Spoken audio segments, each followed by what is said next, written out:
Imagine this. Rain pours endlessly over a small barangay. Families scramble to lift furniture as murky floodwaters rise knee-deep inside their homes. They were promised billions worth of flood control projects. Yet, once again, the water wins. In 2022, the Philippine government allocated a staggering 545 billion pesos for flood control. It was supposed to be a shield, protecting people from yearly devastation. Officials promised jobs, safer homes, and hope. But behind the press conferences and glossy plans, something darker brewed. Investigations revealed those projects, flood barriers that were never built. Others were built but collapsed at the first heavy rain, the products of substandard work. How? Contractors whispered of passing through fees kickbacks up to 25% of project costs demanded by certain lawmakers.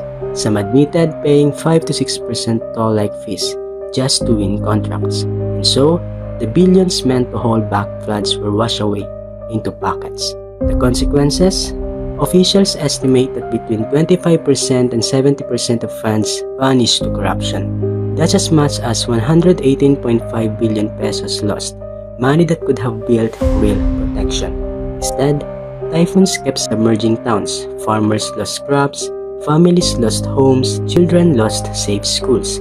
Worse, those billions could have created up to 266,000 jobs, but those opportunities drowned too. Outrage erupted. Business groups, church leaders, and citizens demanded answers. Whistleblowers named at least 17 lawmakers tied to kickbacks. Senate hearings and audits uncovered layers of fraud. President Marcos Jr. promised that no one will be spared. Some bidding was suspended. Civil society called for an independent commission. But many Filipinos ask, will justice truly reach those at the top? Today, the floodwaters keep rising, not just from rain, but from corruption. What if those billions had built real defenses?